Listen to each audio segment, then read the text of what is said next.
창세기 6장 4절부터 8절입니다. 같이 읽겠습니다. 당시에 땅에는 네피림이 있었고 그 후에도 하나님의 아들들이 사람의 딸들에게로 들어와 자식을 낳았으니 그들은 용사라 고대의 명성이 있는 사람이었더라. 여호와께서 사람의 죄악이 세상에 가득함과 그의 마음으로 생각하는 모든 계획이 항상 악할 뿐을 보시고 땅 위에 사람 지으셨음을 한탄하사 마음에 근심하시고 이르시되 내가 창조한 사람을 내가 지면에서 쓸어버리되 사람으로부터 가축과 기는 것과 공중의 새까지 그러하리니 이는 내가 그것들을 지었음을 한탄함이니라 하시니라. 그러나 노아는 여호와께 은혜를 입었더라. 아멘. 기도하겠습니다. 하나님 감사합니다. 네피림 시대에 영적인 상태를 볼 수 있도록 인도해 주시고 오늘도 우리는 그리스도께로 십자가의 복음 앞으로 나아갈 수 있도록 인도해 주시니 감사드립니다. 영적인 분별력을 갖게 하시며 방주운동할 수 있도록 하나님 축복하여 주옵소서. 감사드리며 예수 그리스도 이름으로 기도하옵나이다. 아멘. 자, 오늘은 우리 네피림의 영적인 상태에 대해서 한번 점검해보고 갔으면 좋겠습니다. 네피림의 영적인 상태는 어떤 상태였을까요? 오늘 이제 하나님의 아들들이 사람의 딸들에게로 들어가 이 주제를 가지고 자기들이 좋아하는 그 다음에 악하다라는 그 주제를 가지고 말씀을 나누는데요. 여기 사람들의 딸들의 아름다움이라는 단어가 있어요. 그 아름다움이라는 단어가 말 그대로 그 감각적이다, 감정적이다 이 말이에요. 그리고 사실은 그 토부 있잖아요. 토부요. 하나님 보시기 좋았더라. 이거의 여성 명사가 이 아름다움이에요. 그러니까 선이긴 선인데 육신적인 거예요. 육신적이어 가는 거예요. 감각적이어 가는 거예요. 그러니까 하나님의 말씀, 하나님의 진리, 하나님의 피가 없어요. 언약이 없어요. 그리고 뭐해져 가는 거냐면 감각이 진리가 되어져 있는 거예요. 육신이 진리가 되어져 있는 거예요. 내가 느끼고 내가 보고 내가 생각하는 것이 진리가 되어져 있는 상태. 우리가 속기 쉬운 상태죠. 내가 보는 것으로 판단할 때가 많죠. 내가 느끼는 것으로 우리가 판단할 때가 많잖아요. 그거 틀린 거라고요. 근데 그거를 선으로 가져가면 그게 틀린 거예요. 그래서 그렇게 육신적이어 가는 거, 육신화되는 거, 감각적 가는 것, 그걸 아름다움이라고 성경은 말하고 있습니다. 아름다움. 그래서 뭐가 된 것이죠? 나 중심 되어진 거예요. 나 중심, 물질 중심, 성공 중심 되어진 거예요. 완전히 창세기 3장, 6장, 11장의 말씀인데요. 완전히 붙잡혀져 있는 것이죠. 나 중심, 물질 중심, 성공 중심 되어져 있는 거예요. 사도행전 14장, 10장, 19장에 보니까 현장에 완전히 우상, 무속, 점치는 귀신 역사하고 있잖아요. 완전히 붙잡혀져 있는 거죠. 뭐 때문에요? 나라고 하는 것 때문에. 나 중심, 물질 중심, 성공 중심을 이루기 위한 종교적 어떤 이런 것들이 바로 종교, 무속, 미신 아니겠습니까? 그러니까 지금 여러분 교회는 종교가 아닙니다. 어저께 말씀 나눴던 것처럼 종교는 사람이 만든 것이고 복음은 하나님이 찾아오신 것입니다. 우리의 믿음은 하나님의 것이에요. 하나님의 역사이고. 근데 지금 시간이 지나면서 유럽의 그 엄청났던 기독교 역사들은 지금 뭐화되고 있냐면 신전화되고 있습니다. 그렇죠? 그래서 여러분 파밀리아 성전 같은 거 한번 들어가 보세요. 그 엄청난 건축자가 디자인해서 건축하고 있는데 아직도 건축하고 있거든요. 근데 그 성전의 그 규모가 어마어마해요. 정말로 상상을 초월합니다. 그런데 다 뭘로 되어 있냐면 우상으로 안팎이 다 우상화 시켜져 있어요. 파밀리아라는 말이 말 그대로 그 패밀리 있잖아요. 가족이라는 말이거든요. 가족. 근데 이 가족을 참 이렇게 듣기는 좋은 말이거든요. 근데 사실은 거기에 보면은 예수님과 마리아와 요셉이 한 가족이다 이런 의미. 의미는 참 좋지만 사실 자세히 보면은 교묘하게 이제 우상을 예수 그리스도의 자리에 끌어올리는 사단의 통로들이 숨겨져 있습니다. 다 우상화, 신전화 시켜요. 신전화 시켜놓고 사람들이 그것을 건축물로 문화로 들여다보면서 사실은 영적인 영향을 받도록 만들어놨죠. 그런 배경들이 있습니다. 미국에 지금 요즘에 계속 본부에서는 이 메시지를 좀비 문화다 이렇게 말을 하고 있는데 완전히 마약이 찌들어 있는데요. 사실은 마약만이 아닙니다. 지금 여러 가지 문화 매체들이 사람을 좀비화 시키고 있어요. 더 이상 생각하지 않게 만들고 더 이상 꿈꾸지 않게 만들고 감각과 이런 것들의 생각과 마음을 다 빼앗겨서 사실상 좀비 시대를 만들고 있습니다. 그러니까 왜라는 질문이 없죠. 왜라는 질문이 없이 이 땅에 완전히 뿌리내려져 있죠. 제가 사진을 봤어요.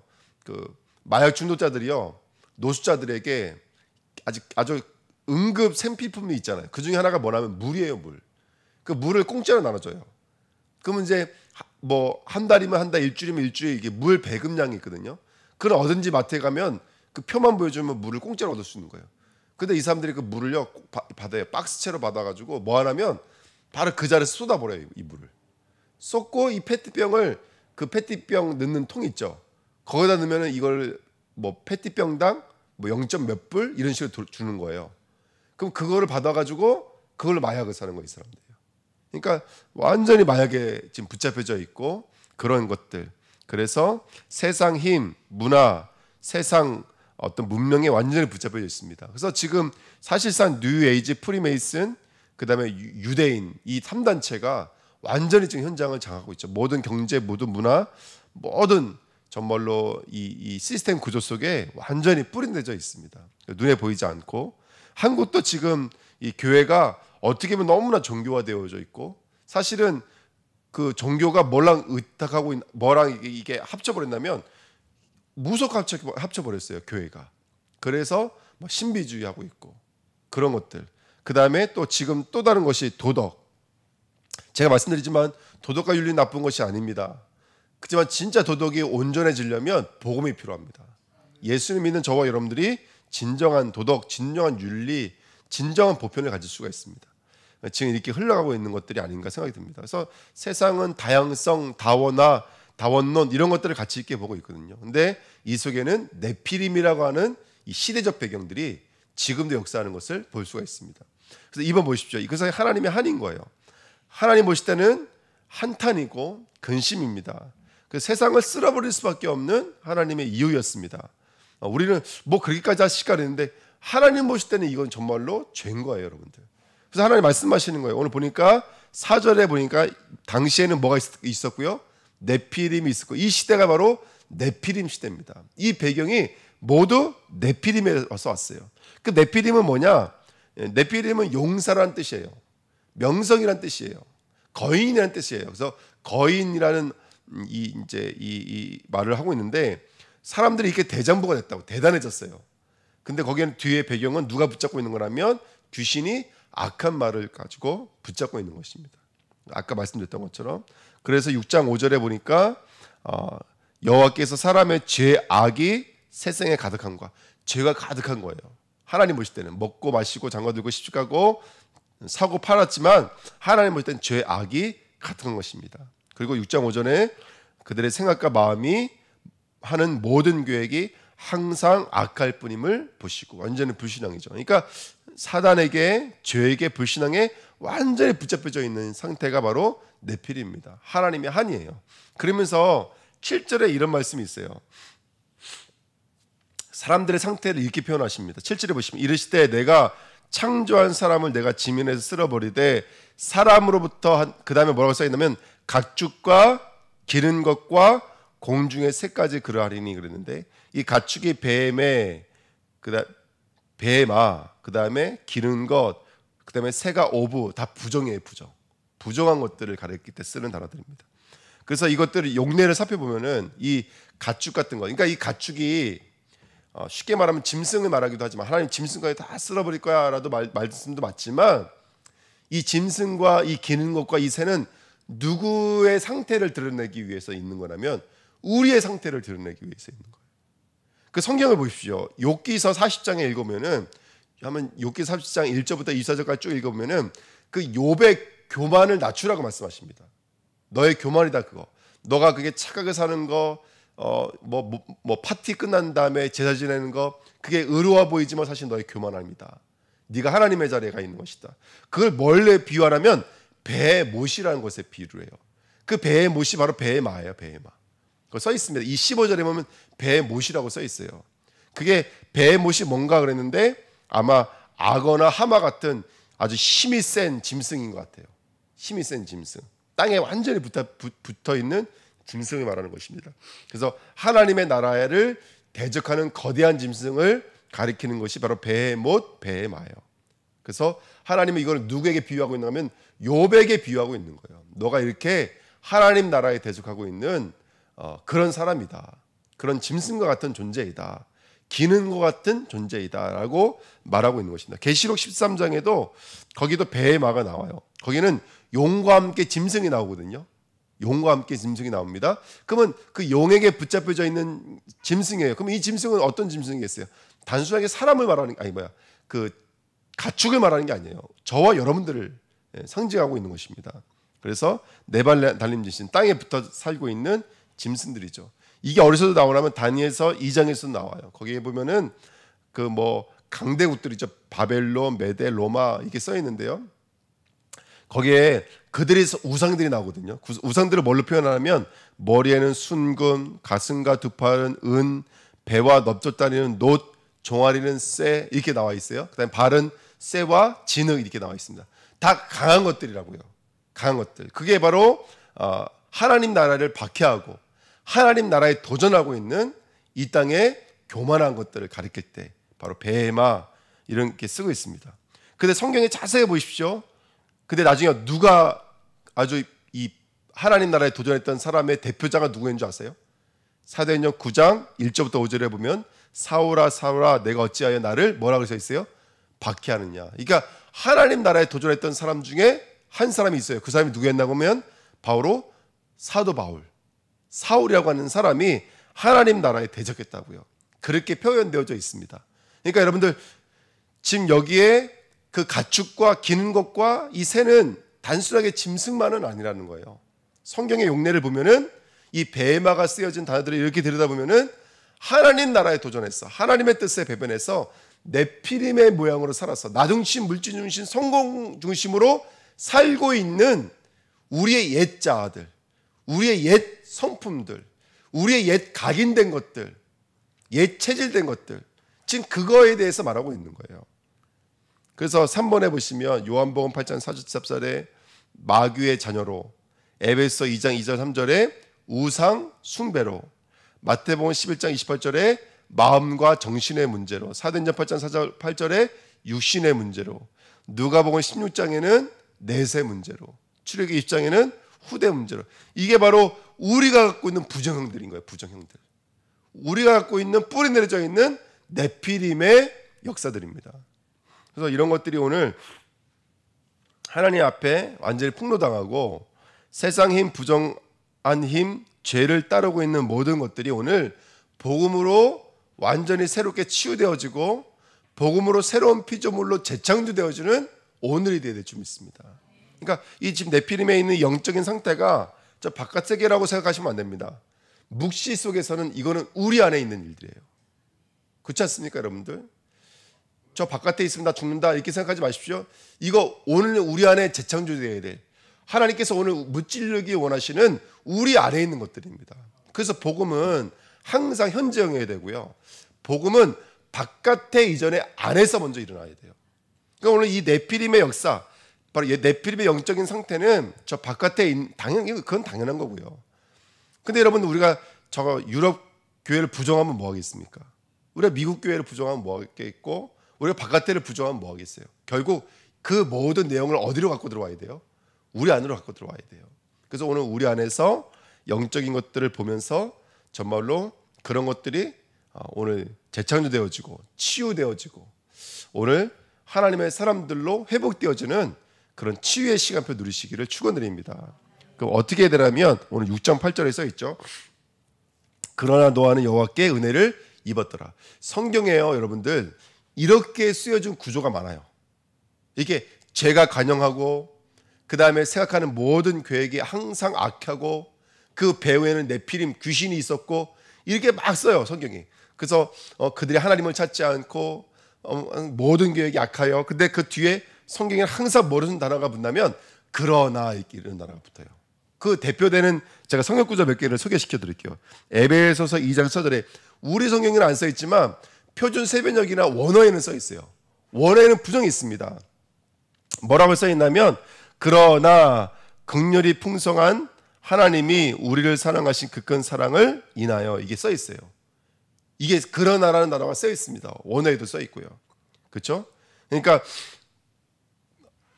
에베소서 2장 1절부터 3절 말씀 알잖아요, 여러분들. 마음과 육체가 원하는 것을 하여 본질상 진노의 전으로 살아갈 수밖에 없어요. 그게 인간이에요. 허물과 죄로 죽어 있고 세상 풍조를 따라요 공중권을 잡은 자에게 붙잡혀져 있어요. 그게 바로 우리였다고요. 근데 에베소 2장 4절에 뭘로 시작하냐면 그러나 긍휼이 풍성하신 하나님이 우리를 사랑하신 그 큰 사랑을 인하여, 이렇게 써 있습니다. 그러니까 이 네피림의 영적인 상태로 봤을 때는 가능성이 없습니다. 네피림의 영적인 상태로 봤을 때는 아무도 거기서 나올 수 있는 실력자가 없어요. 이건 반복도 없고 이건 어떻게 더 이상 어떻게 가능성이 없어요. 그런데 이것 때문에 가능성이 있는 거예요. 그런데 하나님이 거기서 호호돼요. 이게 원어는 호호된데 완전히 뒤집어 엎으시는 거예요. 그러나 아무리 죄가 간영하고 아무리 그들이 악하고 아무리 사단의 역사할지라도 하나님의 사랑이 침투하기 시작하시면 끝나버려요. 하나님의 은혜가 침투하기 시작하면 끝나버리는 거예요. 그러니까 오늘 우리가 이 자리에 서야 돼요. 이 경계선에 서야 돼요. 이 경계선에 서서 오늘 그러나의 은혜를 구해야 돼요. 그러니까 하나님 꼼짝 못 하신다니까요. 그러나의 은혜 앞에 서면 하나님 꼼짝 못 하세요. 하나님 말씀하셨잖아요. 맞습니다. 죄가 간영합니다. 모든 생각과 마음이 악합니다. 사단은 실제로 역사하고 있습니다. 이게 우리 영적인 상태입니다. 하지만 하나님은 우리를 사랑하지 않습니까? 하나님은 우리에게 은혜 베푸기를 원하지 않으셨습니까? 내가 불렀으니까 하나님 먼저 부르셨습니까? 우리는 알고 있거든요. 그러니까 완전히 이 역전시키시는 하나님의 메시지인 거예요. 완전 대반전시키시는 하나님의 역사가 그러나의 은혜인 줄 믿습니다. 그러니까 우리가 사실은 지나기 쉽지만 짧은 말씀이지만 이 말씀에 집중하셔야 돼요. 오늘 앞에서 어떤 문제가 있다, 내가 드러난다, 내 이 아픔 역사들이 계속 반복되어진다, 그때 선포하셔야 됩니다. 그러나라고 선포하셔야 돼요. 그러나라고 선포하셔야 돼요. 이제 계속 제 얘기해서 죄송한데요. 어저께도 요즘에 이제 하민이가 이제 밤에 계속 비명을 지르면서 일어나요. 그 소리를 지르고 막 새벽 1시에 막 소리 지르고, 저희 어저께도 한 몇 번은 이제 그렇게 깨서 뭐 안달 뭐 이렇게도 못하고 저렇게도 못하고. 이게 제가 볼 때는 애가 자다가 아마 악몽 같은 거를 꾸는 것 같아요. 그런데 막 그래서 애가 막 비명을 지르고. 근데 그게 어떤 사건이냐면 이제부터 이 아이가 조금씩 또 부모인 저희들이 뭐에 대해 시간표가 된다면 이제 더욱더 예배드리고 기도하고 하나님 앞에 서야 될 시간표가 온 거예요. 네. 그러나의 은혜인 거예요, 그게. 이 아이가 영적인 사실을 보게 만들고, 이 아이도 영적인 존재구나 우리가 인식하게 만들고, 그래서 붙잡고 기도하게 만들고, 이게 그러나의 은혜예요. 그러나의 은혜, 대반전이 시작되어지는 거예요. 문제가 드러나는 게 아니라 대반전이 시작되어지는 거예요. 그러니까 오늘 주님 앞에 쓰셔야 됩니다. 로마서 3장에도 써 있어요. 로마서 3장에 보면은 무슨 말씀이에요? 의인은 없느니 하나도 없으며, 그 다음에 하나님은 찾는 자도 없으며, 그 네피림 시대와 똑같은 문제들이 계속 반복되고 있어요. 근데 21절에 가면 대반전이 또 일어나요. 그러나 이제는 율법에 하나님의 한 의가 나타났으니. 그러나. 근데 또 우리 성경에는 안 써 있어요, 이게요. 근데 표준 세번역이나 세번역 성경에는 이 써 있어요. 원어에도 써 있고. 또 3장 24절에도 또 그러나 그리스도 예수 안에 있는 성령으로 말미암아 하나님의 은혜로 값없이 의롭다 하심을 얻은 자 되었느니라. 그러나가 써 있어요. 우리 성경에는 안 써 있지만. 그래서 2번 보십시오. 우리의 근거는 오직 성삼위 하나님인 줄 믿습니다. 나도 아니고 현실도 아니고 성삼위 하나님이 우리의 근거인 줄 믿습니다. 그래서 하나님은 나를 믿으신 게 아니에요. 그렇죠? 하나님은 나를 믿고 오신 게 아니에요. 나를 위해 죽으신 예수님을 믿고 역사하시는 거예요. 그래서 성삼위 하나님은 이렇게 생각하시면 돼요. 성삼위 하나님은 오늘도 한 번도 쉰 적이 없어요. 지금까지. 앞으로도 그러실 것이고, 나를 향하여 한 번도 쉬지 않으셨지만 앞으로도 쉬지 않으실 거예요. 두 번째, 성삼위 하나님은 목적하신 뜻, 계획하신 바를 이루고 마실 거예요. 성삼위 하나님은. 그래서 우리에게는 성취가 있게 되어 있어요. 응답이 있게 되어 있어요. 결론이 있게 되어져 있습니다, 여러분들. 그리고 반대로 말하면 실패가 있을까요, 없을까요? 절대로 실패가 없습니다. 왜? 그러나의 은혜이기 때문에 그래요. 그러나의 은혜가 없다면 우리가 지금 믿다가도 실패할 수가 있을 거예요. 넘어질 수 있을 거예요. 하지만 그러나의 은혜이기 때문에 실패할 수가 없어요. 절대로 넘어질 수 없어요, 여러분들. 그러나의 은혜이기 때문에 절대 넘어질 수 없어요. 안 믿는 분들은 부적 붙이시잖아요.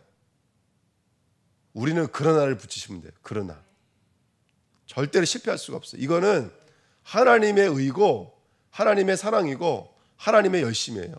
절대로 망할래 망할 수가 없어요. 하나님이 시작하신 거고 하나님이 나를 보고 구원하신 게 아니라니까요. 처음에 시작부터 나를 보고 구원하신 게 아니에요. 우리의 현실을 보고 구원하신 것이 아니에요. 너가 이 믿을 수 있는 어떤 근거거리가 있으니까 우리가 믿음을 주신 것이 아니에요. 역사 구원하신 게 아니에요. 처음부터 죄가 간영했어요. 우리는 모든 생각하는 것이 계획이 악할 뿐임을 하나님 알고 계셨다고요. 그러면서 십자가를 보내주신 거예요. 그러니까 이게 하나님의 은혜죠. 왜? 나를 사랑하시기 때문에 그래요. 근거가 하나예요. 나를 사랑하시기 때문에. 하나님의 세상을 이처럼 사랑하사 이렇게 써 있어요. 그래서 에베소 2장 4절 아까 읽어드린 거예요. 그러나 긍휼에 풍성하신 하나님이 우리를 사랑하신 그 큰 사랑을 인하여. 이게 근거예요. 다른 게 없어요, 여러분들. 다른 게 없어요. 그래서 모든 불신앙, 죄가 간영하고 악함을 이길 수 있는 것은 하나님이 우리를 사랑하시기 때문에 그래요. 그래서 요거를 너무 잘 알았던 모세가 하나님 앞에 이렇게 말해요. 출애굽 32장 13절에게 한번 일쭉 읽어보세요. 그 말씀 단락을 쭉 읽어보면 여러 가지 말씀 나오지만 그 중에 하나가 이렇게 나와요. 주의 종 아브라함과 이삭과 이스라엘을 기억하소서. 주께서 그들을 위하여 주를 가리켜 맹세하여 이르시기를 내가 너의 자손을 하늘의 별처럼 많게 하고 내가 허락한 이 온 땅을 너의 자손에게 주어 영원한 기업이 되게 하리라 하셨나이다 라고 모세가 중보해요. 그 금송아지 만들었잖아요. 이스라엘 백성이 율법을 받으러 갔더니 금송아지 만들고 우상 숭배하고 있는 거예요. 그러니까 하나님이 내가 쓸어버리겠다 할 때 모세가 뭐라 그래요? 저 사람들 불러낸 게 누굽니까? 불러낸 정도가 아니라 저 사람이 이 땅의 주인으로 만드시기 때문에요. 가나안 땅의 주인들로 만들겠다고 말씀하셨잖아요. 바다의 모래와 같이 하늘의 별과 같이 만드시겠다라고 말씀하신 분이 누구십니까? 라고 말했던 사람이 모세였어요. 아이고 잘못됐어요 하나님 용서해 주세요 이게 아니었다니까요. 이렇게 하신 분이 누구입니까? 누굽니까? 애굽에서 끄집어내신 분이 누구십니까? 바로 당신입니다라고 말하는 거예요. 그러면 사람들이 뭐라고 비웃겠습니까? 믿지 않는 사람들이. 당신이 해놓고 왜 당신이 죽입니까? 그럼 사람들이 그렇게 말하지 않겠습니까? 당신이 시작하신 겁니다. 당신이 가신다고 말씀하셨습니다. 그러니까 하나님이 뭐라 그래요? 바로 꼼짝 못하세요. 그래서 하나님이 고개 보니까 미안하다 이런 말씀 물론 없었지만은 바로 율법을 주시고 말씀을 주시고 계명을 주시고 약속을 주시는 거예요. 꼼짝 못하십니다. 하나님은. 이게 모세의 중보가 우리에게 시사하는 부분이 굉장히 큰 것 같아요. 하나님은 꼼짝 못하십니다. 정말로. 오늘 하나님은 나를 보고 계시지 않습니다. 우리 현실을 보고 계시지 않으세요. 하나님은 하나님의 약속을 보세요. 하나님의 언약을 보세요. 그 언약을 보시고 우리를 이끌어 가시는 줄 믿습니다. 우리 디모데후서 2장 23절 같이 읽겠습니다. 우리는 미쁨이 없을지라도 주는 항상 미쁘시니 자기를 부인하실 수 없으시리로다. 아멘. 하나님은 자기를 부인할 수 없습니다. 우리는 미쁨이 없어요. 하지만 하나님은 미쁨이 있으세요. 하나님은 믿음이 있으시다고요. 하나님은 하나님 자신을 믿으세요.